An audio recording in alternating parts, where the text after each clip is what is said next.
Even when you're pretty advanced with English, really skilled, there are still these subtle things, right? Little nuances that can just sharpen everything up. So today we're doing a deep dive into this great guide, Common Mistakes and How to Avoid Them. It's really aimed at advanced learners like you listening. Think of it as fine-tuning. Yeah, exactly. Fine-tuning. This guide really gets into the nitty-gritty, the kinds of errors that even people who speak really well might slip up on sometimes, things that aren't super obvious. Right. It covers a lot, too. Grammar, vocabulary, even pronunciation, and writing style. And our mission here, really, is for you. We want to pull out the absolute best bits from this guide, understand why these mistakes happen, and give you some solid ways to spot them and, fix them. Get past them. Yeah. Think of it as your shortcut to sounding even more clear and, confident. Okay, so let's kick off with the first big area, grammar. And there's an interesting thing about overusing perfect tenses. Right. It's funny, isn't it? Because sometimes, people are trying to sound more sophisticated, maybe, and they end up picking a tense that's actually less natural. The guide flags up a really common one, saying, I have seen him yesterday. Yeah, I've heard that. And the guide says quite clearly it should just be, I saw him yesterday. Simple past. So why? Why reach for the perfect tense there? What's the thinking? Well, it often seems to come from this feeling that perfect tenses sound a bit weightier, maybe more formal or complete. Even when you've got a really specific time marker like yesterday or last week or back in 2010, which clearly points to the simple past, it's like trying to level up the grammar unnecessarily. So trying to sound, more advanced actually makes it sound a little off. Exactly. Yeah. Less precise, really. The guide gives another good example. She has finished her homework last night. Right. Which, when you say it like that, it just feels a bit clunky, doesn't it? It does. The simple version, she finished her homework last night, just flows better. It's the standard way we talk about something done at a specific past time. Okay. And the guide, helpfully, has exercises so you can really practice spotting those time cues. Yesterday, last night, last year, that signals simple past is the way to go. Makes sense. Okay, sticking with grammar. Yeah. Another area. And this one can trip up almost anyone, actually. Articles. A, and, so. Oh, yeah, definitely. This is particularly tricky because so many languages just don't have articles or use them very differently, so it's a whole new concept for lots of learners. Right. The guide points out errors like saying, he is engineer. Which just sounds incomplete, doesn't it? To a native speaker. It needs the anding. He's an engineer. Such a tiny word, but crucial. Crucial. And it's not just A and N, the indefinite ones. The definite article causes headaches, too. Yeah. How so? Well, the guy gives the example, I saw a cat in the street. You might understand the basics, but it's not quite natural. The correct way, the natural way, is I saw a cat in the street. You need A for the first mention of a non-specific cat. Then later, you might talk about the cat you saw. Right. Context matters. Exactly. And again, there's a little mini exercise in the guide just for articles. Shows how important they are, even though they're small. Okay, so we've touched on some grammar points. Now let's shift gears a bit to vocabulary, another huge area with its own challenges, even if you know lots of words. The guide starts with words that look or sound similar, but are easy to mix up, like effect and effect. Classic pair. Oh, absolutely classic. And the guide lays it out pretty simply.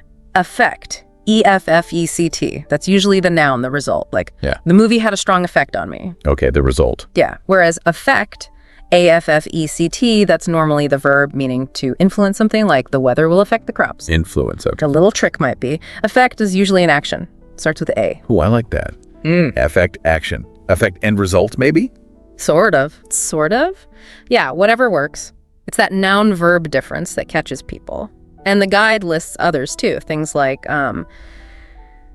say, see, tell, lend, borrow. Fun, funny. Fun, funny, exactly. Job work. Loads of them. Worth paying attention to those pairs. Definitely. And yeah, there's a practice exercise for that, too, to help you lock it down. But it's not just mixing up similar words. There's another vocabulary issue the guide raises. Which is? The temptation to overuse fancy, advanced words, maybe incorrectly. Yes. We've all seen that, maybe even done it. Trying to sound smart, but it doesn't quite land. The guide's example is great. This is a very exacerbate situation. Right. Instead of just saying, this is a very serious situation, or difficult, or worrying. Much clearer, simpler. So why do people do it? Well, the motivation is usually good, wanting to be precise, show off a good vocabulary. But if you use a complex word slightly wrong or where it doesn't really fit, It actually makes things less clear. exactly, it can detract from your message. The key takeaway from the guide here is use advanced words when they genuinely fit the meaning and context. Don't force them in just to sound smart. Often, the simpler word is better, more precise. That's such a good point. It's not about using the biggest words, but the right words. Okay, great. Let's pivot now to something often overlooked in books, but vital for speaking. Pronunciation and intonation. Absolutely vital. This is what makes language sound alive, right? It impacts how well people understand you. The guide highlights mispronouncing really common words like comfortable.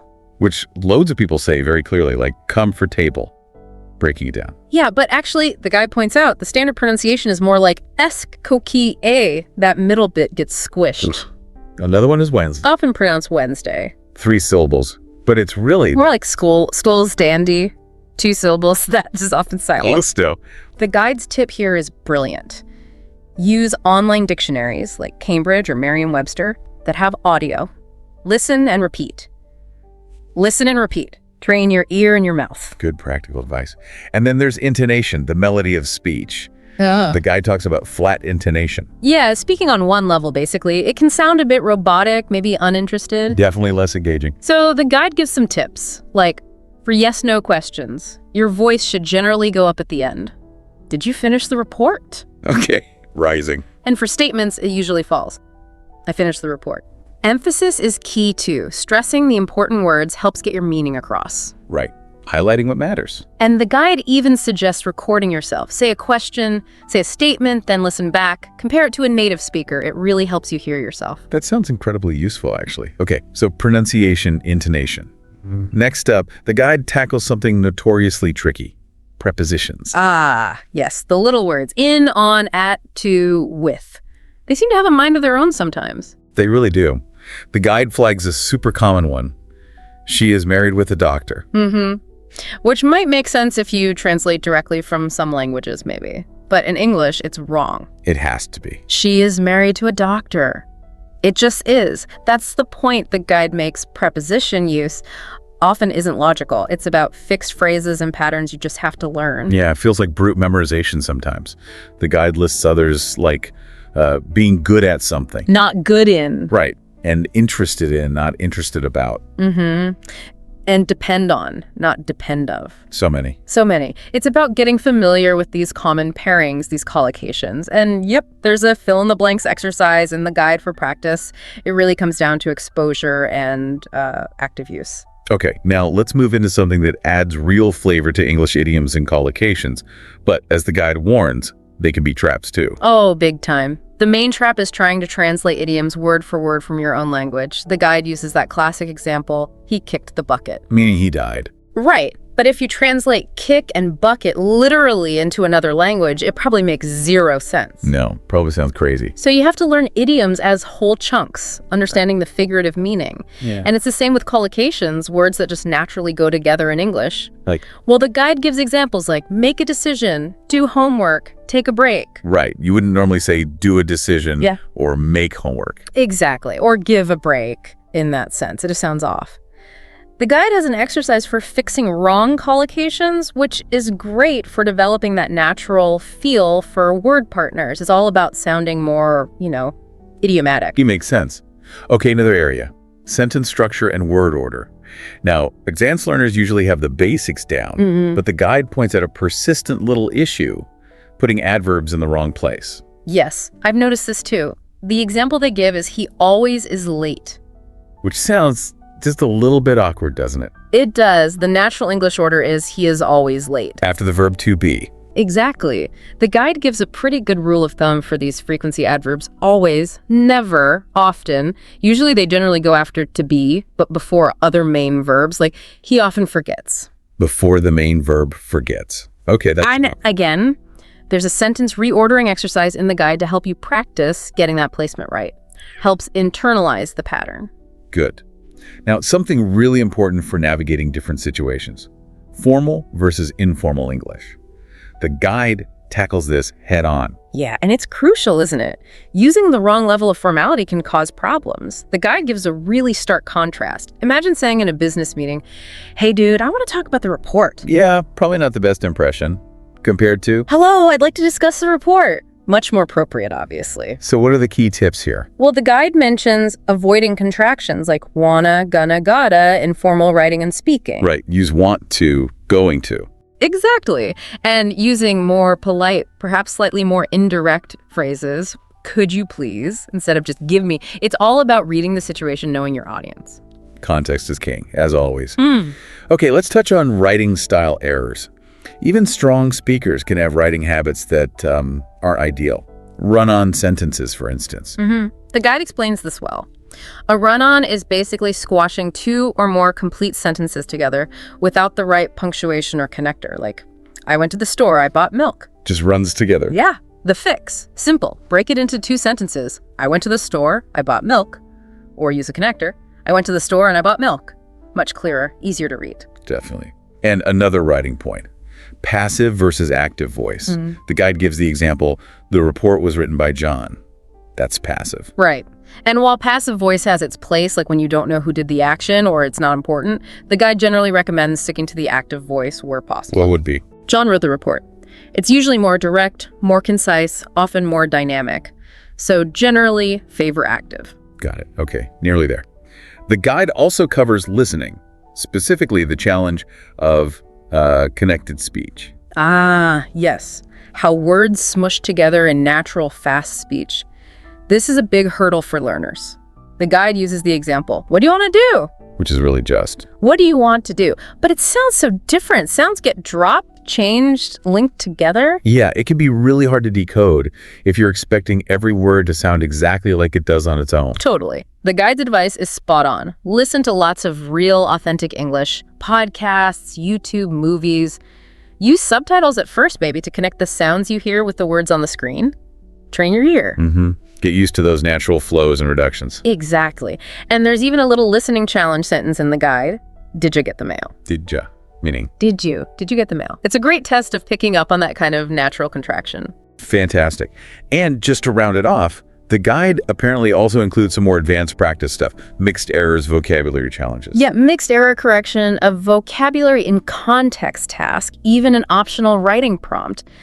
So lots of opportunities for you, the listener, to really put all this into practice and solidify things. Brilliant. It sounds like a really comprehensive resource. It is. It's about taking this awareness, these points we've discussed, and actively applying them. Yeah. Focusing on your own particular weak spots, maybe. Okay, so as we kind of wrap up this deep dive into common mistakes and how to avoid them, the big message really has to be, don't worry about mistakes. Absolutely. Making mistakes is totally normal, completely part of learning, even when you're really advanced. It doesn't stop. The real goal isn't perfection because, well, that's impossible. It's about progress, right? Yeah. Getting better through awareness, through practice. Continuous growth. So we really hope you'll think about the areas we covered today. Maybe some points really struck a chord. You thought, yeah, I do that sometimes. Yeah, identify your own areas to focus on. And use resources like this guide we explored to keep refining those skills. You've already got great English. This is about polishing it. Exactly. Which leads us to maybe a final thought for you to ponder. Consider how much difference a small tweak could make. Like really nailing your prepositions or getting better at hearing connected speech. How could that boost your confidence, maybe your professional communication? Yeah. What other seemingly small details might actually be holding your fluency back just a little bit? Something to think about on your own. Hey, you. Ever wondered if there's a faster, smarter way to learn something new? Like maybe there's a secret switch in your brain. You might have come across the idea of learning styles, that you learn best by seeing or hearing or maybe doing. Yeah, that idea is definitely out there.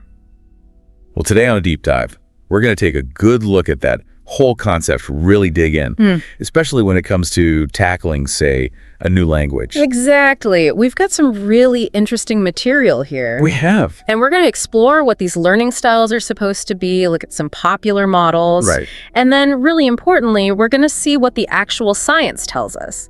Does tailoring your learning to a specific style actually, work best? Especially for language learning, yeah. We'll clear up some common misunderstandings, too. Maybe Bust a few myths. Definitely. And introduce some alternative ways of thinking about effective learning. Our goal today is pretty simple, really. Clear, practical insights you can actually use. Right. To help you figure out if maybe obsessing over your supposed learning style is the key. Or if there are more powerful strategies you should be focusing on, particularly for language. So let's jump in. Okay, let's get started. So first things first.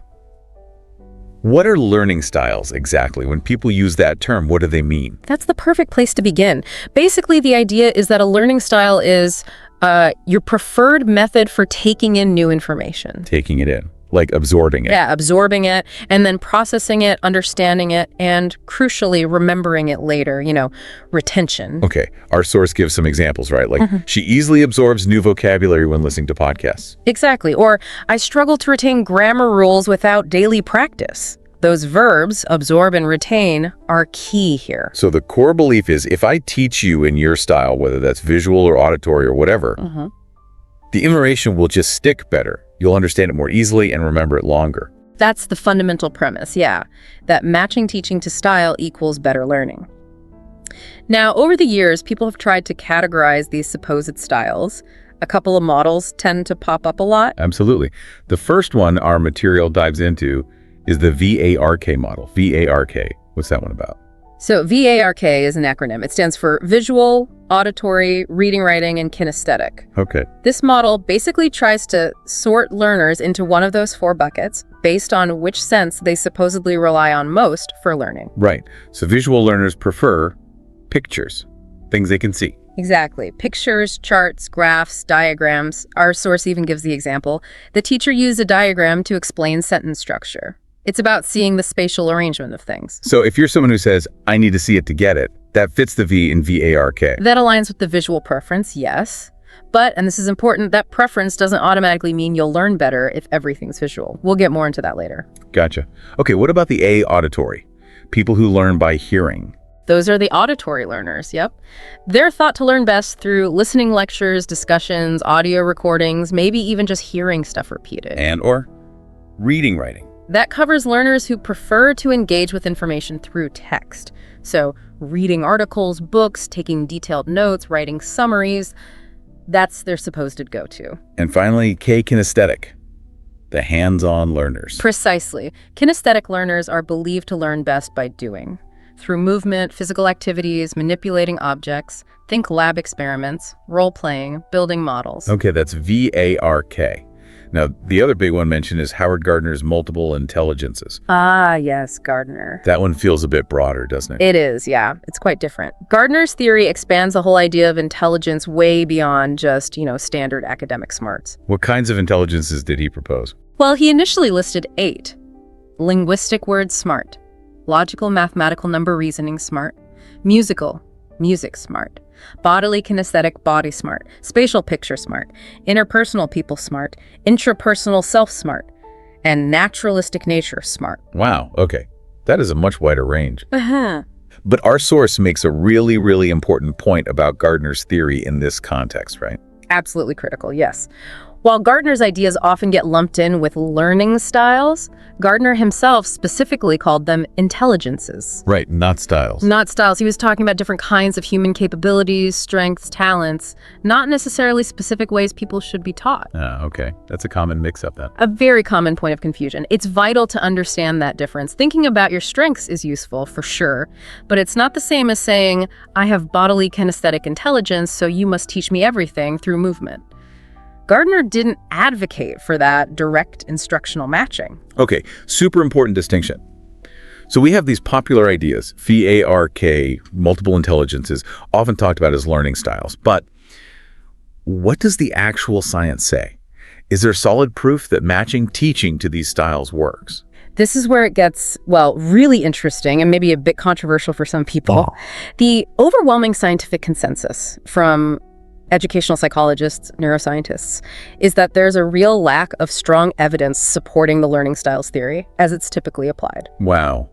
So even though it feels right, like I just know I'm a visual learner, that feeling, it isn't backed up by data. Basically, yes. Our material uses the word empirical. Empirical evidence is evidence based on observation on experiments, not just theory. Okay. And the source states pretty clearly, there is little empirical evidence supporting the learning styles theory. So those online quizzes telling me I'm a kinesthetic learner, I shouldn't put too much stock in them for dictating how I must learn. It's not that your preferences aren't real. You might genuinely prefer learning kinesthetically, but the crucial link that learning only or best in that style leads to better outcomes that link is what lacks empirical support. That's a really clear statement. And wasn't there a specific study mentioned?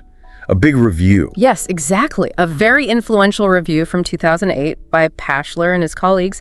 They looked at tons of studies trying to find evidence for this matching hypothesis. Well, what did they find? Their conclusion was pretty definitive. They said, there is no adequate evidence base to justify incorporating learning styles assessments into general educational practice. No adequate evidence base. Wow. Okay, so I might like learning visually. I might feel I learn better that way. But that feeling, that preference, doesn't automatically mean I'm actually learning more deeply or remembering it better if you teach me visually. That's the key distinction the research highlights. Preferences are real. People definitely have ways they like to learn, but preference doesn't equal effectiveness. Liking a method doesn't guarantee it's the best one for actually mastering the material. And that's huge. Okay, let's pivot slightly and connect this directly to language learning, because intuitively it makes sense, right? If I think I'm an auditory learner, I'll load up on podcasts for my French lessons. It certainly has that surface appeal, absolutely. You know, visual learners might grab the flashcards, auditory learners hit the audio courses, kinesthetic learners maybe try acting out dialogues or using gestures. But given this lack of scientific backing we just discussed, is focusing only on my supposed style the best way to learn a language? Well, this brings us to another important concept our source mentions, multimodal learning. Multimodal, what does that mean? Multimodal means using several different forms of communication or expression, multiple modes.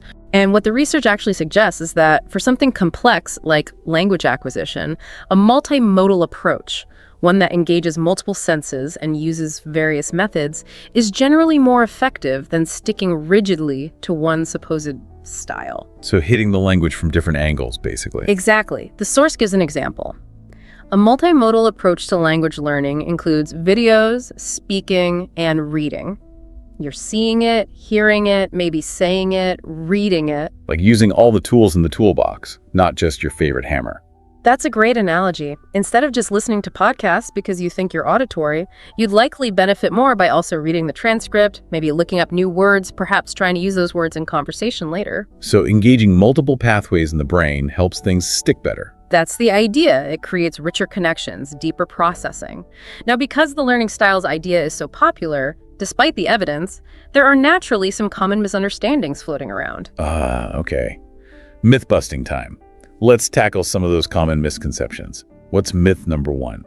A really big one is the idea that everyone has one fixed learning style, that you're born a visual learner, and that's just how you are permanently. And the truth is? The truth, as our material points out, is that learning is much more fluid and context dependent. People are adaptable.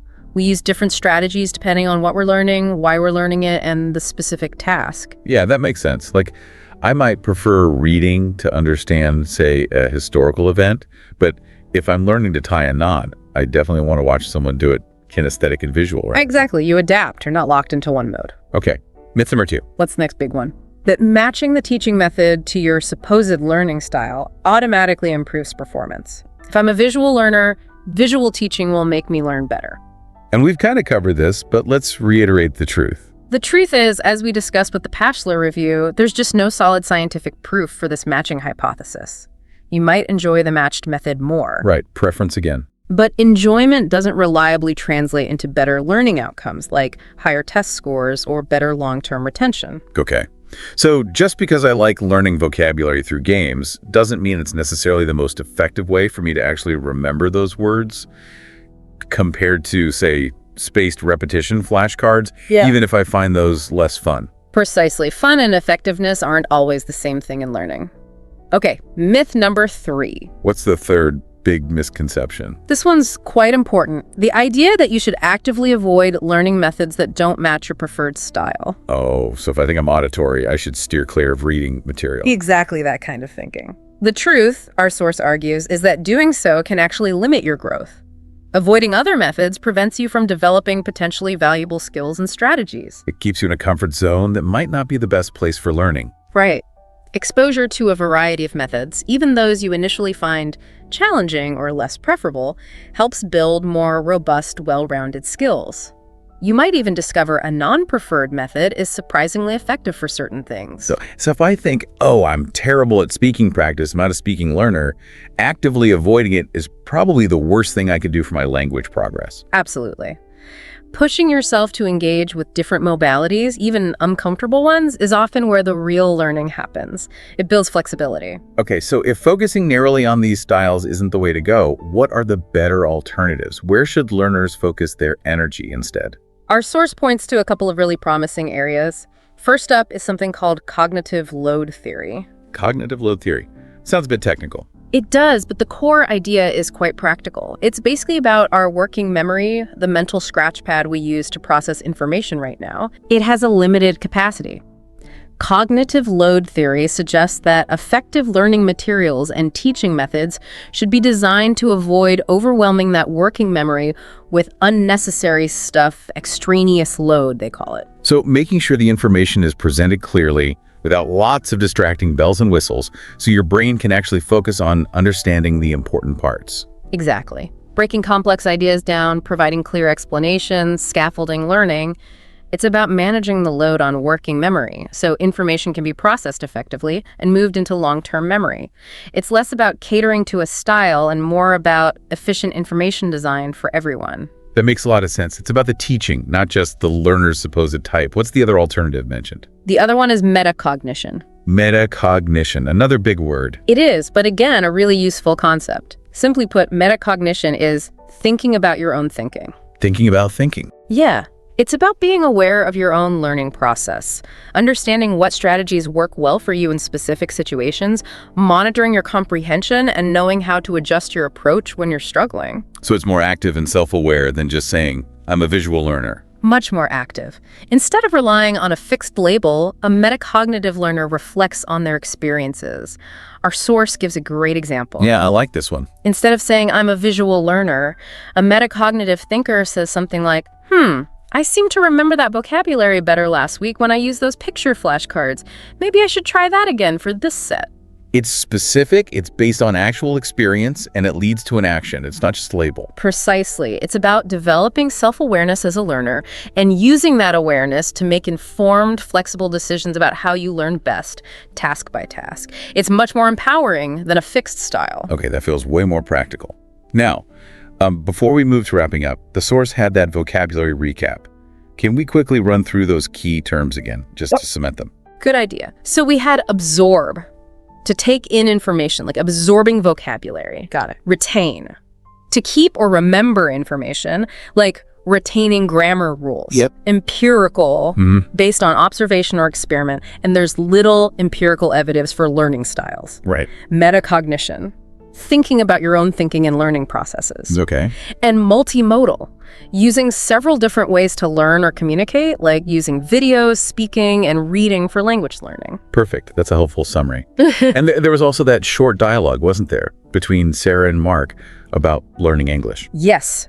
Their conversation really illustrated a lot of what we've been discussing. How so? What were the key takeaways from their chat? Well, Mark starts off thinking he's primarily an auditory learner, relying heavily on podcasts. That's the initial belief in a style. Okay. Sarah mentions preferring writing things down for retention, another preference. They briefly touch on that common idea. Does matching style improve skills? Which, as we've seen, is questionable. But then what's interesting is Sarah talks about how she's actually started mixing it up, using videos, reading, speaking, and feels it's more effective for her now. That's moving towards multimodal. Ah, so she evolved her approach based on experience. Exactly. And Mark, hearing this, starts thinking maybe he should try different things too, especially speaking, which he finds hard. He's considering moving beyond his initial auditory label. So their little exchange perfectly shows that shift, doesn't it? From a fixed style mindset towards a more flexible, experimental, maybe even metacognitive approach. Precisely. It's a neat practical example of questioning the rigid learning styles idea and embracing adaptability, especially for something multifaceted like language. Okay, so if we were to boil this all down, the big message seems to be that whole idea of having one fixed learning style you need to cater to, it sounds nice. Maybe. It's appealing, yeah. But the science doesn't really back it up strongly. A more flexible, experimental, multimodal approach is likely more effective, especially for languages. That's the main takeaway. It's less about figuring out your type and more about actively discovering what combination of methods works best for you through trial, error, and reflection.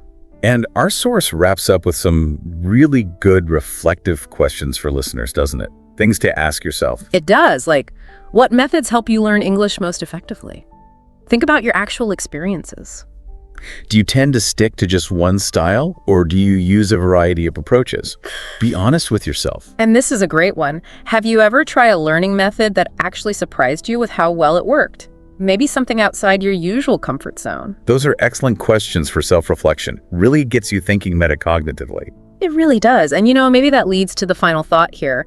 Perhaps the most valuable thing isn't labeling what kind of learner you are, Right. but developing a better understanding of how you learn, how you focus, how you remember, what clicks for different types of tasks, seeing learning as this ongoing journey of discovery about yourself. So focusing on the process of learning, using that metacognition we talked about, rather than getting stuck on a label. Exactly.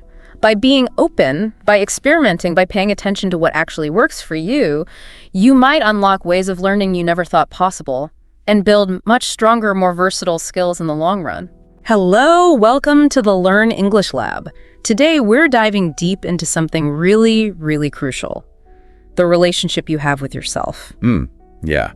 It sounds so basic, but it's fundamental. Totally. And in our, nonstop lives, it's surprisingly easy to just lose touch with that core connection, isn't it? It really is. We get caught up in everything external.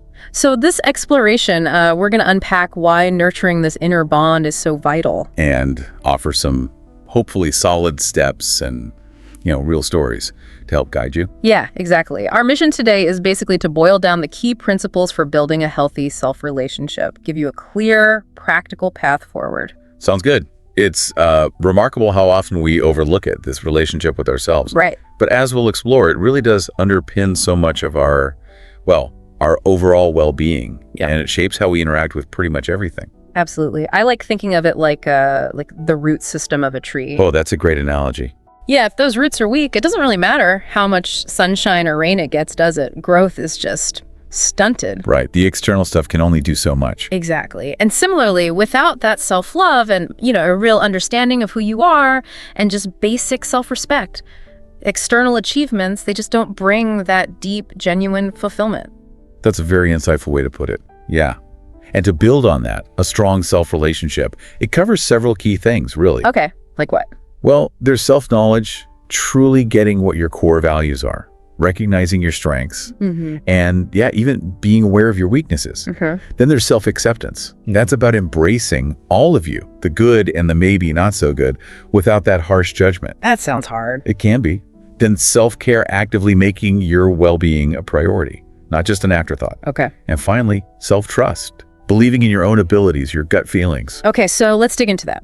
If we actually manage to build this strong inner foundation, what are the real-world benefits? How does it change things day to day? Well, with that kind of inner strength, you naturally become less dependent on, say, external approval. Your sense of worth comes from inside. Right, not from likes or promotions. Exactly. Which also makes you way less likely to end up in unhealthy relationships because your standards are higher based on self-respect. Makes sense. Plus, it really lowers the risk of burnout. That comes from constantly chasing someone else's idea of success. Oh, I see that a lot. Yeah. Ultimately, it helps you live more intentionally, grounded in your own value. That all sounds incredibly positive. But what's the flip side? What happens if we, neglect this interconnection? What are the consequences? Yeah, sadly, ignoring this essential bond can really trigger a whole cascade of problems. People might start feeling lost, sort of directionless, disconnected, like they're just going through the motions. Low self-esteem often creeps in, and that constant nagging inner critic gets really loud. Oh, yeah, that voice. And People might find themselves stuck in damaging relationships, maybe because deep down, they don't believe they deserve better. Wow. And that relentless chase for external validation, that can easily lead straight to exhaustion, burnout. You know, talking about these ideas is one thing, but sometimes an example just makes it click. Absolutely. Think about, let's call her Sarah, a marketing manager, super driven, poured everything into her career. Okay. She really tied her entire sense of worth to her job titles, her achievements, which meant, crazy long hours, always saying yes, totally ignoring her own needs for rest, for space. Sounds familiar. Yeah. And eventually this pattern just led to massive burnout. Yeah. Plus anxiety, depression. Her story really highlights that common trap, doesn't it? Yeah. Prioritizing the external stuff over inner peace. Yeah, it really does. But the crucial thing, and Sarah found this out too, is that it's never too late. Anyone can start that journey back to connecting with themselves. Okay, this is where it gets really practical. Yeah. So how do we actually start building this healthier relationship with ourselves? What are the steps? Well, I like to think of it as building on 5 essential pillars. 5 pillars, got it. The first one is self-awareness. Just genuinely understanding who you are deep down. The foundation. Exactly. It's fundamental to any healthy relationship, especially this one.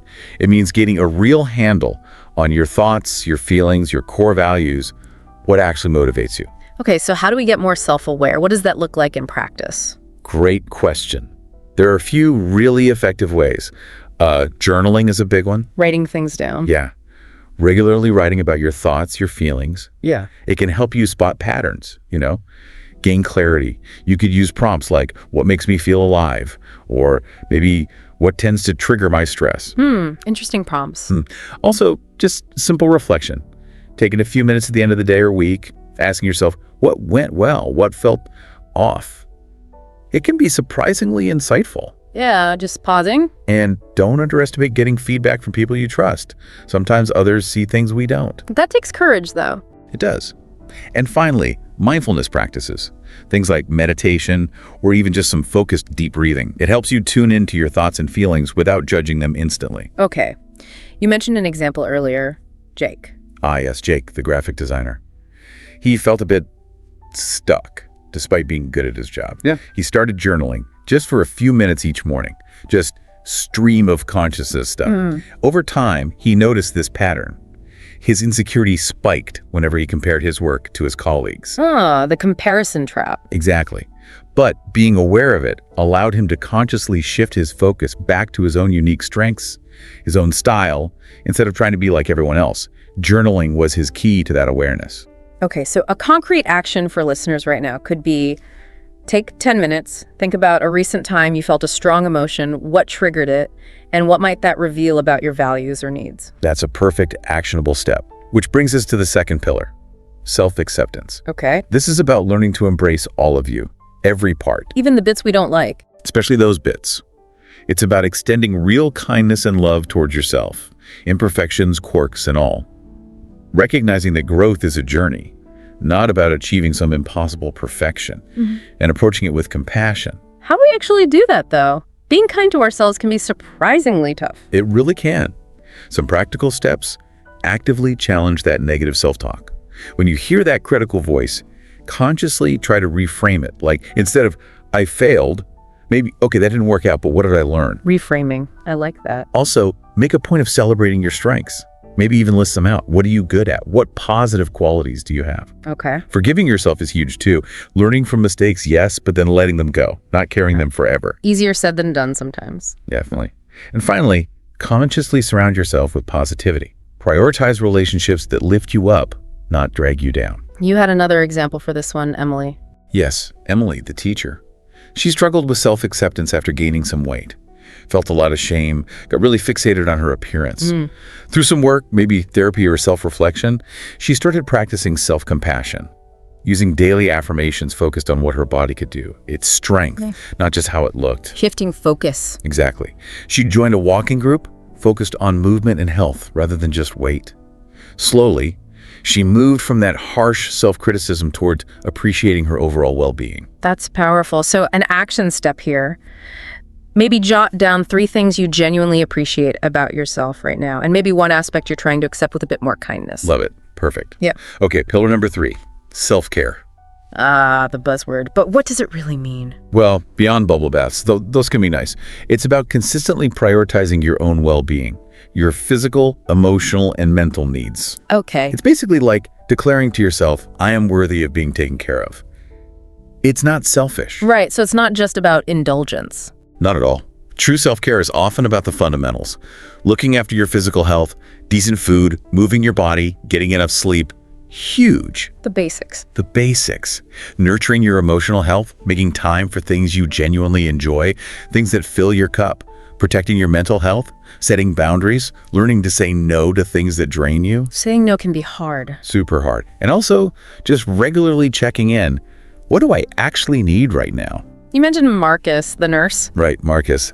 Classic case of putting everyone else first. Extra shifts, helping friends move, family requests. Yeah. Always yes. Leading to? Predictably, feeling totally depleted, resentful even. A colleague suggested micro self-care. Micro self-care. Yeah, tiny intentional acts throughout the day. A short walk on his break, listening to music he loves on his commute. Small things. He also started setting boundaries, saying no sometimes. And it helped. Massively. More energy, rediscovered some job satisfaction. Those small shifts added up. Okay, so for self-care, a practical takeaway. Choose one self-care activity for this week. Could be small. And actually schedule it. Put it in the calendar like an important meeting. Yes. Treat it like an appointment. Okay, pillar 4.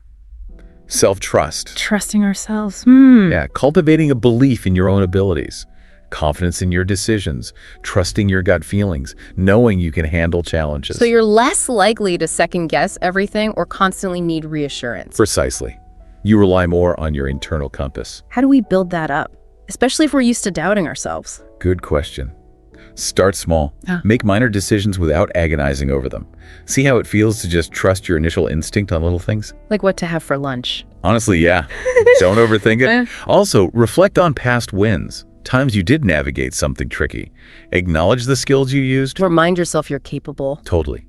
Take small, calculated risks. Step slightly outside your comfort zone. Each time it goes okay, or even if it doesn't but you learn something, it builds confidence. And mistakes. See them as learning opportunities, not proof of failure. That's crucial for self-trust. And Lisa, the writer, how does she fit in? Lisa. Freelance writer, often doubted herself, took low-paying gigs because she didn't feel she deserved more. Classic lack of self-trust. Okay. Inspired by this idea, she took a leap, pitched to a big publication she was intimidated by. Gutsy. Yeah, and they accepted it. That one success, even though it felt scary, massively boosted her self-belief. She started charging more, pitching bigger ideas. Each win reinforced that trust. Wow. Okay, actionable step for self-trust. Identify one decision, maybe a small one you've been avoiding. Commit to taking just one tiny step towards making it in the next 48 hours. Excellent.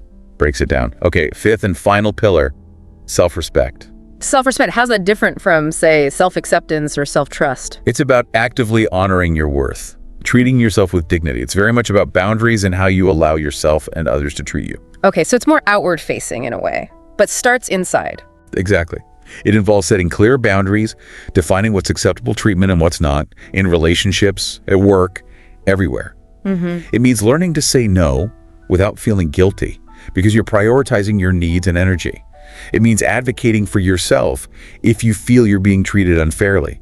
Speaking up. That takes strength. It does. And crucially, making choices that align with your core values, not just going along with things that feel wrong deep down. And Rachel's story connected here. It really did. Rachel, the accountant, stuck for years in a marriage where her dreams were constantly put down. She stayed quiet to avoid conflict. Oh, dear. But after a workshop, she had this powerful realization. Staying was disrespecting her own worth. That was the turning point. So what did she do? Sought therapy, started setting firm boundaries with her partner, and eventually, bravely, decided to leave. Now, runs her own successful business, feels immense pride in honoring herself. That's an incredible transformation. So for self-respect, the action is identify one area where you feel maybe a bit disrespected or your worth isn't quite honored. Define one boundary you can set this week to protect that self-respect. Exactly. Define and communicate it, even if just to yourself initially. Now, building this is amazing, but let's be real. It's not always smooth sailing, right? It's definitely not. What are some common roadblocks people hit? Well, we've touched on it. But that negative self-talk is a huge one, that inner critic. Yeah, it can be relentless. It really can. Yeah. Often rooted in past experiences or societal pressures. Another biggie is comparing ourselves to others. Oh, especially now with social media everywhere. Oof, yes. The comparison trap is brutal. It just eats away at self-worth. And then there's the very practical issue. Lack of time. Feeling like self-care is just one more thing on the to-do list. So true. It can feel overwhelming. How do we tackle these? For negative self-talk, practice self-compassion. Seriously, talk to yourself like you'd talk to a friend who's struggling. Be kind. And challenge the negative thoughts. Where's the actual evidence they're true? Often, there isn't much. Treat yourself like a friend. I like that.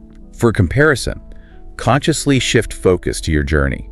Limit the social media scrolling if it's a trigger. Practice gratitude for where you are, your progress. Focus inward, not outward. Right. And for lack of time, start small. Integrate micro practices. A few deep breaths. A 5-minute walk. Schedule it in. You have to prioritize yourself, even for short bursts. It sounds like seeing real examples of people who've done this can be really motivating. Absolutely. Like Amanda's journey. Grew up criticized, felt unworthy. Therapy helped her understand why. Self-awareness, daily affirmations, yoga, prioritizing sleep, self-acceptance, self-care, learning to trust her gut, setting boundaries with family, self-trust, self-respect. It led her to inner peace, starting her own business. It's possible. And David's story too, dealing with a midlife crisis. Yeah, David. Joined a support group, self-awareness, worked on forgiving himself for past mistakes, self-acceptance, took up running, cut back on drinking, self-care. Okay. Applied for a promotion, even though he was scared, self-trust. Chose supportive friends over draining ones, self-respect. Focusing on these pillars helped him build resilience and find a new path. Those stories really show it's a process, integrating all these elements. Definitely. It's not linear either. So as we start thinking about wrapping up, what about the long haul? How do we sustain this healthy relationship with ourselves? It's not a one and done thing, right? Not at all. It's ongoing. A key thing is to regularly reassess your needs. Life changes, right? What worked last year might need adjusting. Check in with yourself, adapt your self-care, tweak your boundaries. Be flexible. Yeah. Also, build and nurture a support system. People who genuinely encourage you. It makes a huge difference. Having your tribe. Exactly. Embrace lifelong learning, too. Stay curious about yourself and the world. Keep growing. Never stop learning. And maybe most importantly, celebrate your progress. Acknowledge how far you've come, even the small wins. It reinforces your commitment to yourself. That's a great point. We often forget to acknowledge our own growth. This has been such a rich discussion. It really drives home that building this healthy self-relationship isn't like a destination you reach. It's a continuous journey, isn't it? Precisely. Yeah. It really does need consistent attention, kindness towards yourself and regular effort.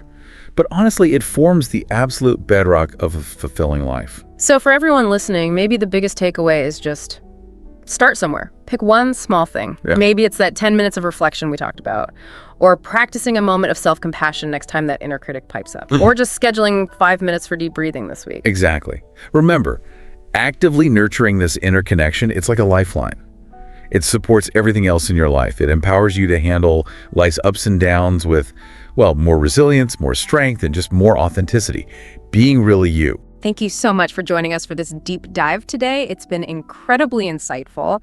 And if you listening found this exploration valuable, please do like, share, and subscribe to this YouTube channel for more discussions like this. Hello, welcome to the Learn English Lab. Great to be diving into this topic today. Yeah, we're tackling something we all know, maybe too well. Those awkward situations. Oh, yes. We've all been there. We really have. So we want to explore, why they even happen. And maybe more importantly, how you can handle them with a bit more confidence. Exactly. Maybe even, dare I say, a bit of humor. Consider this your, quick guide for the next time you find yourself in one of those, cringy moments. It's interesting, that feeling, isn't it? That sort of sudden wave of unease. Totally. It's like when what you expect socially just doesn't match up with what's actually happening. And there's actual science behind that feeling. Oh, yeah. Tell me more. Well, often it comes down to a mismatch in nonverbal cues. Like body language or tone of voice. Exactly.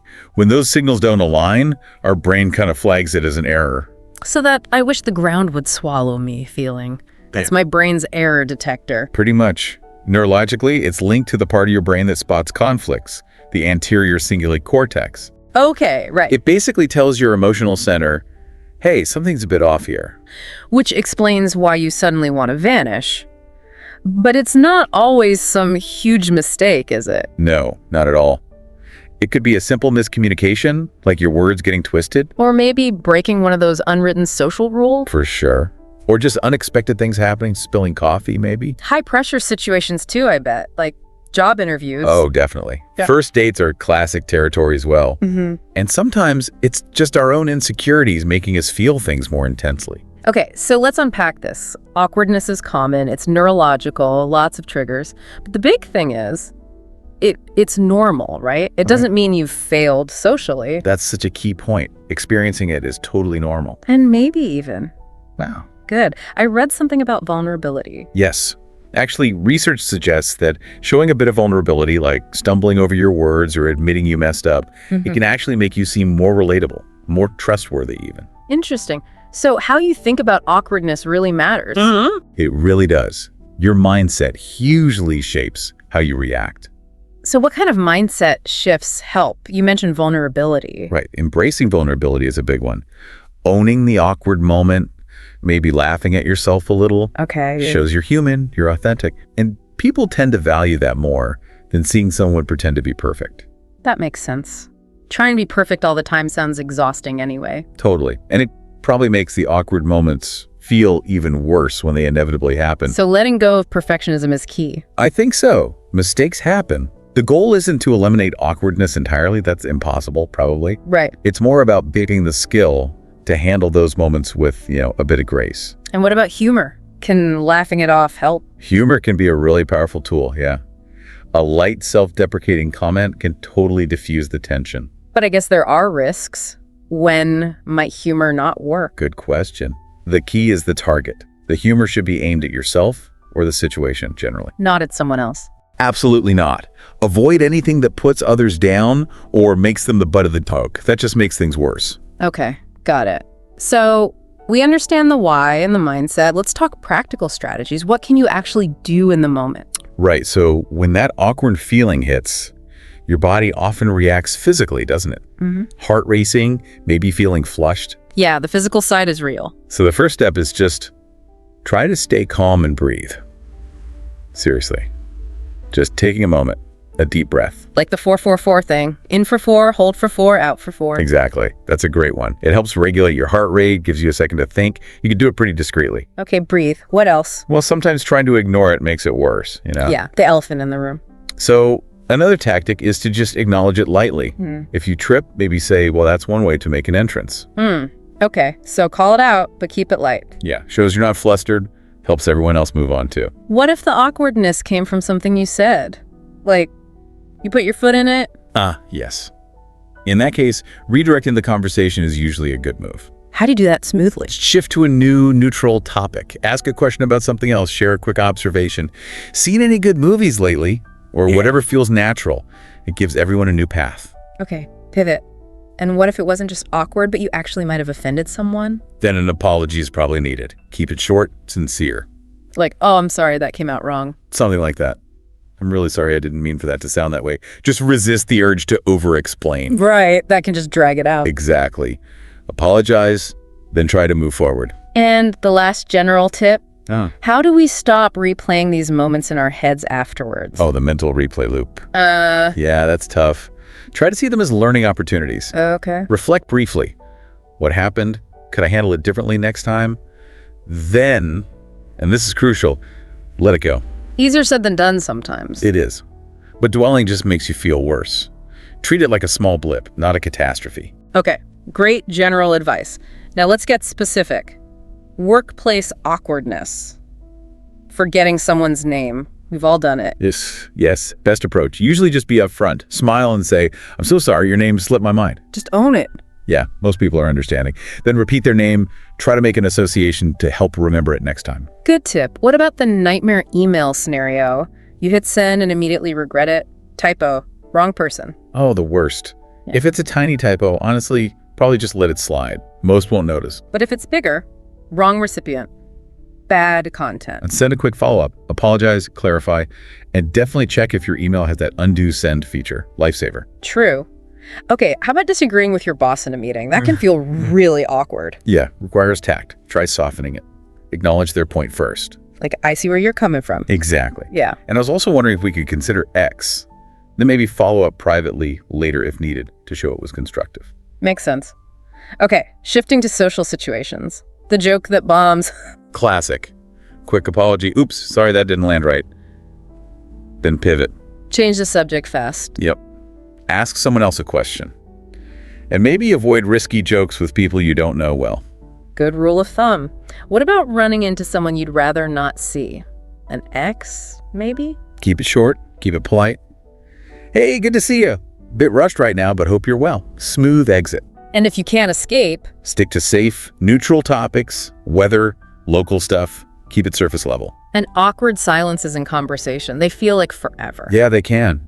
Have a couple of open-ended questions ready in your back pocket. Like, what's been interesting you lately? Not just yes/no stuff. Right, or a short, simple anecdote, just something to get the ball rolling again. Okay, now for the really personal stuff. First dates. Prime awkwardness territory. Oh, absolutely. Spill a drink, say something weird. What do you do? A little self-deprecating humor often works wonders. Laugh it off. Shows you don't take yourself too seriously. Puts the other person at ease, too, maybe. Definitely. And focus on asking them questions. People like talking about themselves. Takes the pressure off you. Breaking up. Inherently awkward. Almost always painful. How to do it gracefully. Key things. Be clear, kind, and direct. In private. No blaming. No blaming. Focus on the incompatibility, not their flaws. I value our time, but I don't think we're the right long-term fit. Something like that. And do it in person, if possible, not text. And if you're the one being broken up with, handling rejection. Also awkward. Respond with grace if you can. Thanks for being honest. I wish you the best. And then privately. Reframe it for yourself. It's about compatibility, not your fundamental worth. Okay. Last category, public mishaps. Tripping, spilling things, being too loud. Right, when you suddenly feel all eyes are on you. If you trip. Smile. Maybe a little wave. Check you're okay. Keep moving. Acting unfazed helps. Don't linger. Spilling food or drink. Clean it up calmly. Maybe a light comment. Oops, bit clumsy today. Yeah. Ask for help if it's a big mess. Carry tissues. Good practical tip in realizing you're talking way too loud. Lower your voice immediately. Quick apology. Oh, sorry about that. Be mindful of your surroundings. We've covered so many scenarios, and it seems like we've seen examples of people messing up calls, jokes going wrong, awkward ex encounters. Misheard compliments, presentation glitches. Right. And the takeaway always seems to be about acknowledging it, apologizing if needed, redirecting, maybe using humor, and just staying calm. Absolutely. And beyond those immediate fixes, there are deeper skills you can build too. Like what? Advanced techniques? Sort of. Like building your emotional intelligence, understanding your own emotions, and reading others better. How do you work on that? Practice self-awareness. Notice your triggers. Observe people's nonverbals. Ask trusted friends for feedback, maybe. Okay, that makes sense. Anything else? Active listening is huge. Really focusing on the speaker cuts down on so many misunderstandings that lead to awkwardness. Eye contact, nodding, paraphrasing back what they said. All of that Yeah. shows you're engaged and understanding correctly. What about thinking on your feet? Sometimes you just freeze. Yeah, developing quick thinking helps. Improv classes are actually great for that. Really? Improv? Yeah, it teaches you to respond spontaneously. Even word games can sharpen you up. Or just have a few neutral phrases ready to buy time. And underlying all this is probably confidence. Confidence definitely helps. Trusting that you can handle these moments. Celebrate the small wins when you navigate something well. Visualize success. Sure. And practice self-compassion. Remember, everyone gets awkward. It's okay. This has been super useful, but what if it feels like more than just occasional awkwardness? Like it's constant and really intense. That's a really important distinction to make. We're talking about typical temporary awkwardness here. Right. But if that feeling is really intense, chronic, involves a major fear of judgment, and makes you avoid social situations, that might be leaning more towards social anxiety. And that's different. It's different in its intensity and impact on your life. There might be physical symptoms too, like nausea or trembling before social events. So if someone listening feels like that describes them, what should they do? First, know you're not alone, and there's help available. Talking to a therapist is a great step. CBT, cognitive behavioral therapy, is often really effective for social anxiety. Okay. A doctor could also discuss medication options if that's appropriate. Support groups can be helpful too, connecting with others who get it. Are there resources people can look up? Definitely. Organizations like NAMI, the National Alliance on Mental Illness, have resources. Online therapy platforms are more accessible now. And there are many good self-help books too. Okay, that's really important to mention. So, wrapping up then, navigating awkwardness, it really is a skill you can build up. It absolutely is. Understanding why it happens, shifting how you think about it, using these strategies, it all helps. You can turn those cringe moments into, well, maybe not fun moments, but chances for connection, or at least learning. For sure. Remember, everyone goes through this. How you handle it says more than the awkward moment itself. So next time you're in that sticky situation, take a breath. Maybe find a little humor in it. And just keep moving forward. You've got this. And hey, if you found this deep dive helpful, please do us a favor, like this video, share it with someone who might need it, and subscribe to the Learn English Lab YouTube channel for more content like this. Thanks for tuning in.